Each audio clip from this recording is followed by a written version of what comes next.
Welcome back, my dear friends. Welcome to my channel. As today we are going to discuss about the second class of this histology spotters.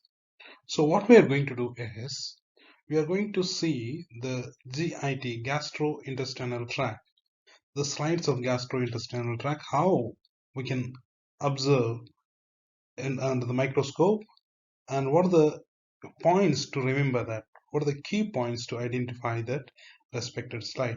So let's get started. Before that, please subscribe to my channel. Now, what are the slides we are going to see are from the esophagus to pancreas. Esophagus, stomach. In the stomach, we are going to see two slides. One is stomach fundus and stomach pylorus. And then the small intestine, duodenum, jejunum, ileum, and large intestine, appendix. Then you can see the liver and pancreas. So these are the slides we are going to discuss now. So first and foremost thing is esophagus. How to identify the esophagus? So esophagus identification. This is a picture which I have projected here is image of D4 atlas, and how to identify that. First you have to see the epithelium. So the epithelium is stratified squamous non-keratinized epithelium. Okay, so under the epithelium we can identify the mucous acini, and also we can identify the smooth muscle fibers. So esophagus, how to identify is sometimes the slide has been taken from the upper one third of the esophagus. So if the tissue has been collected from the upper one third of the esophagus, we can identify the skeletal muscles as well in the muscularis externa. If the tissue has been collected from the lower one third of the esophagus, we can identify only smooth muscles are present. Okay, so how to identify that? I'm going to show the slide. So this is also the textbook image. So how to identify the esophagus? So far we have seen the textbook images, and now this picture has been corrected from IB Singh textbook, that is Inder Singh textbook. And what are the features to identify the esophagus is, first you try to identify this crypts. Okay, that is esophageal crypts. Then try to observe the epithelia. It is stratified squamous non-keratinized epithelia. Then you can identify the mucous acini. If the lymphatic aggregation is present, the lymphatic nodules are present, blindly you can write it as palatine tonsil. If the lymphatic nodules are absent, you have to write it as esophagus. Why? Because same features you can identify in the palatine tonsil also, but actually this is a panoramic view.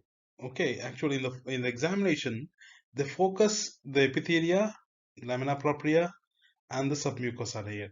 Okay, so all the features, if you know epithelia, submucosa, and the muscularis externa, all together they could not focus. So they focus only certain part. Okay, they focus mucosa and submucosa. So according to that, you can identify it as an esophagus. Okay, let us move forwards and try to see what are the other slides. Next, we are going to see the stomach fundus. So stomach, we are going to see two slides, two tissues have been collected, one from fundus, another one from the pylorus. So how it appears in the stomach fundus, how we can identify the gastric pits? So we are going to see the pits called as gastric pits, and these gastric pits are shallow, and we can identify the fundy glands. Okay, let me show the slide. Yes, here you can identify. So these are the shallow gastric pits, and the lining epithelium is simple columnar epithelium. Then you can identify below that, you can identify the gastric glands.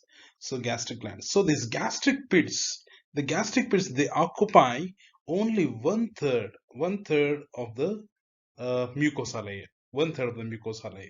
So above the muscularis mucosa, one third is occupied by the gastric pits in the stomach fundus. So this is another picture which I have been collected from the D4 atlas. In this picture, we can identify clearly. So one third of the mucosa layer is occupied by the gastric pits. Okay, so that is the identification, and these are the glands or gastric glands, and these gastric pits are shallow. Then the stomach pylorus. How to identify the stomach pylorus? So try to observe this picture. These gastric pits are occupying two-thirds. Okay, two-thirds of the mucosa layer. So there's a muscularis mucosa.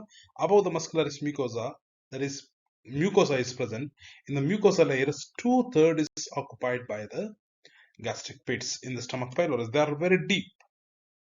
So in this H&E stained image, we can identify clearly the gastric pits, deeper gastric pits.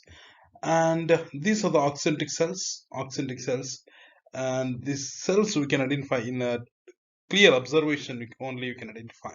So that's why I'm not focusing on this. According to the gastric pits, I can find out which slide, which tissue it might be. Okay, that is about the stomach pylorus. And the same epithelia is simple columnar epithelia. So how to identify, what are the identification points you have to write is the deeper pits in the stomach pylorus and the pits occupying 2/3, and in the stomach fundus only 1/3 is occupied by the 1/3 of the mucosa is occupied by the gastric pits in the stomach fundus. So that is the features you have to write under the identification points. Next, we are moving to the small intestine, that is called duodenum. The first part of the small intestine called as duodenum. In the duodenum, it is very easy slide to identify. So how to identify is according to the epithelia. So the epithelia is turned into folds, mucosal folds. That folds called as villi, finger-like projections. Okay, so try to find out the finger-like projections. They are the broad villi, and just below that we can identify the submucosa. It is abundantly occupied by the glands called as Brunner glands or duodenal glands. These are all called as Brunner glands or duodenal glands. This is the easy identification of the duodenum. Okay, abundant amount of duodenal glands or Brunner glands are present, and the villi are broad. And shape of this villi is tongue-shaped villi. We can identify tongue-shaped villi. Then, so this is another image of duodenum to show the Brunner glands in the submucosa layer. This is the third number. It is showing muscularis mucosa. Then above one is epithelia. Then we can identify the lamina propria. Then below that, below the muscularis mucosa, we can identify the submucosa layer. It is consisting of abundant amount of duodenal glands or Brunner glands. Next, moving to the jejunum. Jejunum. So how to identify the jejunum? So here also you can identify the villi, and we can identify the intestinal glands as well, intestinal glands, and there are no glands are present in the submucosa of jejunum. So absence of any other glands, and we can identify the villi shape is finger-like projections.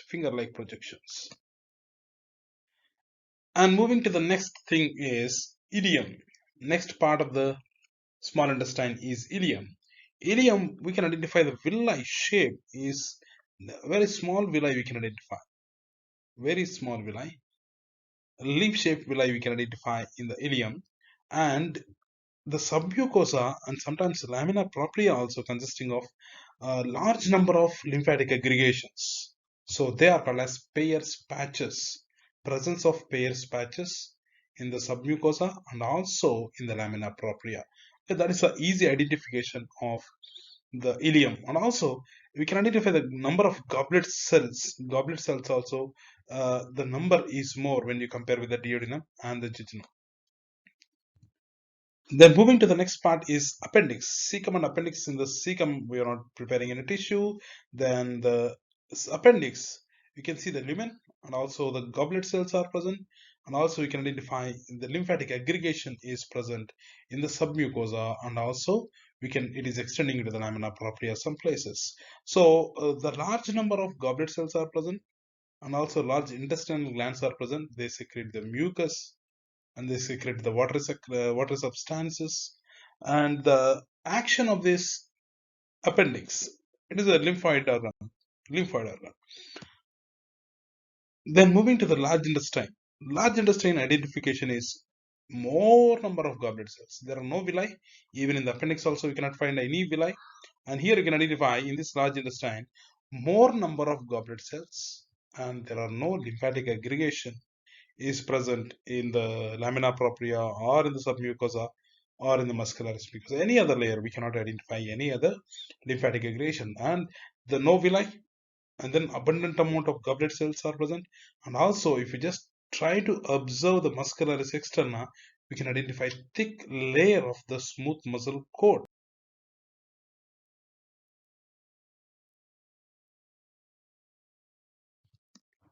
So is also the slide of large intestine, and here you can identify the smooth muscle coat, inner circular and outer longitudinal smooth muscle coat is present. Inner circular and outer longitudinal smooth muscle coat which is present, and this is called as Tinea coli. It is a main identification of the large intestine. Then moving to the liver.